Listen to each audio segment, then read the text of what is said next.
첫 번째 뉴스입니다. 집값 고점이라더니 내년 종부세 15% 높게 책정한 정부라고 합니다. 네.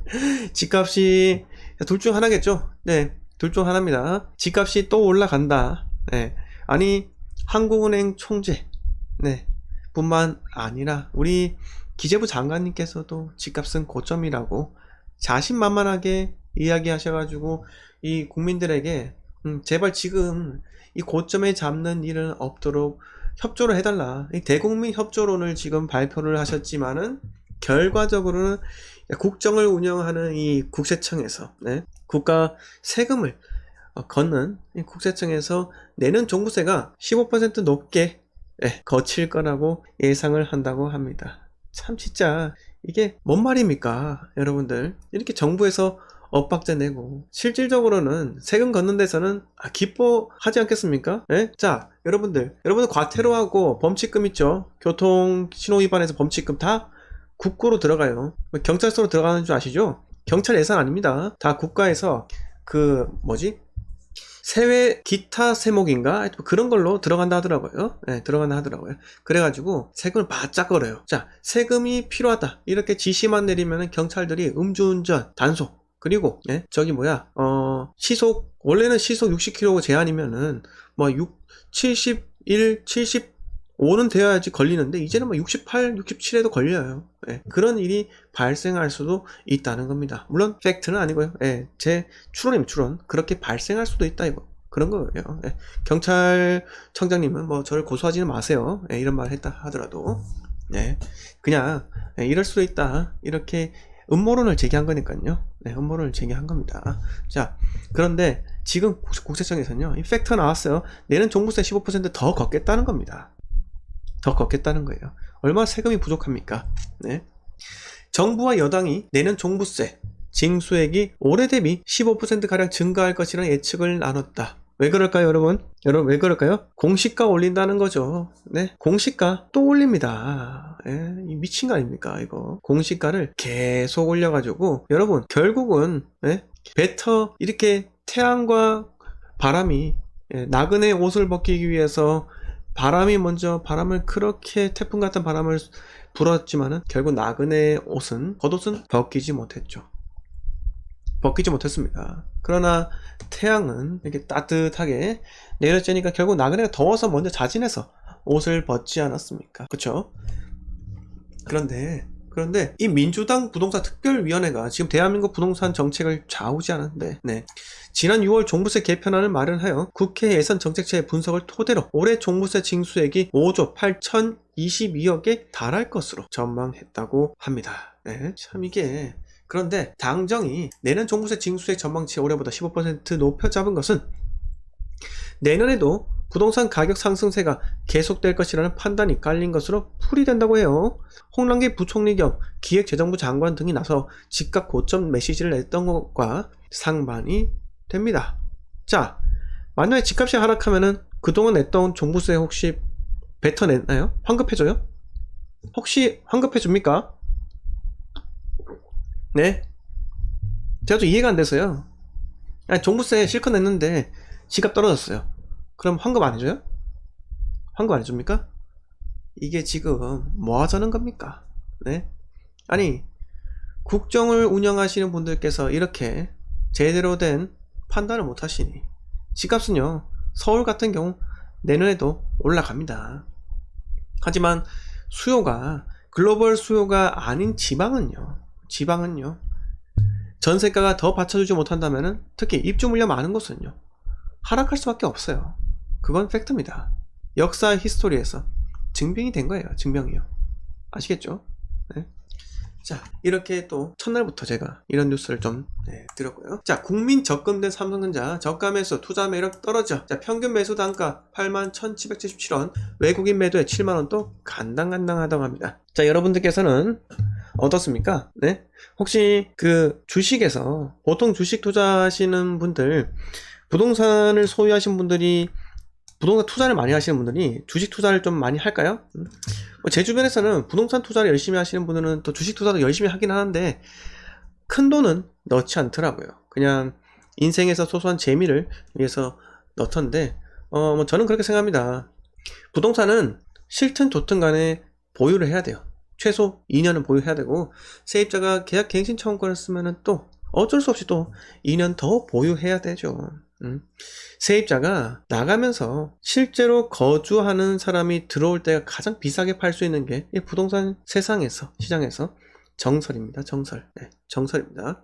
그런데 지금 주식 같은 경우, 저는 주식을 거의 안 합니다. 뭐 재미로 한 주, 두 주 정도 사놓고 깜빡하고 이렇게 보면 또 50% 올라가 있어요. 예, 왜? 제가 깜빡하고 몇 개월 있다가 1년 있다가 보니까요.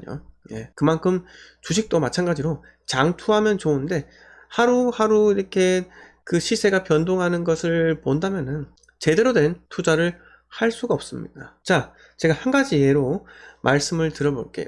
자, 제 주변에 기술적인 지식을 너무나 잘하는 이 교수님이 계십니다. 이 교수님께서 본인이 이 기술은 무조건 대박이다 라고 하면서 이 기술을 가진, 원천 기술을 가진 기업을 찾아가지고 주식 투자를 했어요. 어떻게 되겠습니까? 다 물렸어요. 본인이 이 기술을 가진 종목 무조건 사라, 주변 교수들한테 추천하고 학생들한테 추천하고 막 이렇게 했었는데, 결국은 200일선, 121선, 61선이 꺾이면서 우하향 추세로 갑니다. 언젠가 올라가겠죠.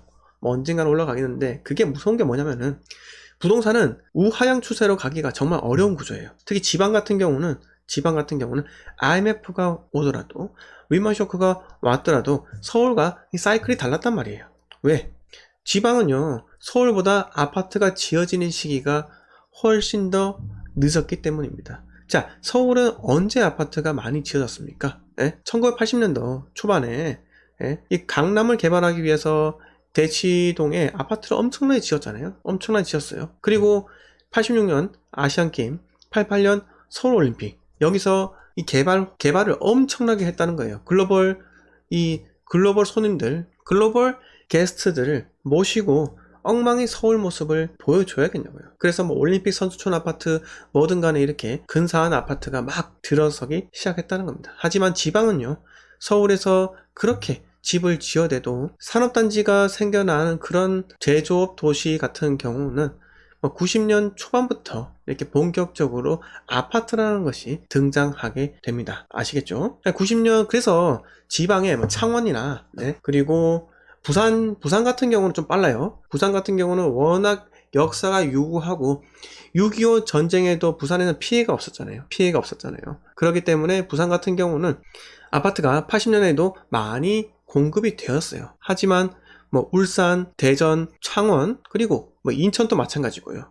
자, 이런 광주나 이런 곳들은 보통 1980년이 아니라 1990년 초반, 93, 4년에 지어진 아파트가 어마어마하게 많습니다.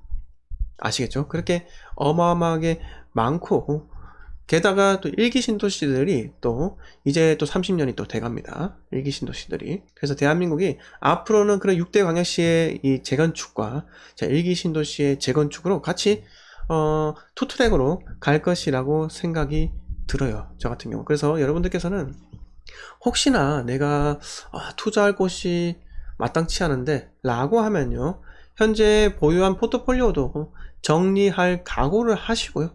그리고 정리를 하고 최대한 일시적 1가구 2주택으로 저는 돌리라고 말씀드립니다. 계속 한 채, 두 채, 세 채, 네 채, 다섯 채, 이 채수만 늘려가는 것은 답이 없어요. 왜 그렇습니까? 왜 그래요? 내 눈에 좋게 보이는 곳은 남의 눈에도 좋게 보여요. 그런데 외지인들이 사대기 시작하면요, 조정지역으로 묶입니다. 그럼 나는 수익 실현 못해요. 수익 2억 올랐는데 3억 올랐는데 4억 올랐는데 그게 중요한 게 아닙니다. 양도세 중과 맞잖아요. 양도세 중과. 3주택 이상이면요 30%예요. 그리고 일시적 1가구 2주택이 깨지고 2주택이면요 20%입니다. 팔 수 있어요? 못 팝니다. 과거에는 그나마 다주택자에게는 2에서 30%의 장기보유 특별공제를 적용시켜줬어요. 그런데 재작년인가요? 그때부터 다주택자에 대한 그 장기보유 특별공제도 없애버렸죠. 오직 1주택자에 대해서만 10년 보유에 10년 거주를 하면은 매년 4%로 해가지고 보유와 거주 기간에 각각 해서 4% 해가지고 40% 해서 80%까지 이렇게 장기 보유 특별공제를 해주는데, 지금 또 이 부동산 특위 민주당에서 하는 행태가 뭐냐면은, 장기 보유 특별공제 이렇게 공제해주니까 이 강남의 아파트들의 이 세금에 세수 확보를 해야 되는데 그걸 뜯어가지 못하겠다 이겁니다. 예? 그것도 뜯어가가지고 임대 아파트나 저기 달동네 가가지고 홍보를 해야 되는데, 예? 아니 우리가 이만큼 강남 부자들 세금 뜯어냈습니다 이렇게 해야 되는데, 지금 장기 보유 특별공제 80% 이렇게 해주면은 할 수가 없다. 즉 내 표심을 잡기 위해서 강남 부자들을 때려잡아야 되는데 할 수 없으니까 지금 양도 차익별로 장기 보유 특별공제 별도 적용을 하겠다고 합니다. 이게 뭐 대한민국 혹시 민주주의 정부 맞습니까? 예? 이거 그냥 세금 걷기 위한 뭐 일수꾼 아니에요? 일수꾼? 정말 저는 이게 어떻게 보면 이 나라가 어떤 꼴로 돌아가는지 모르겠어요.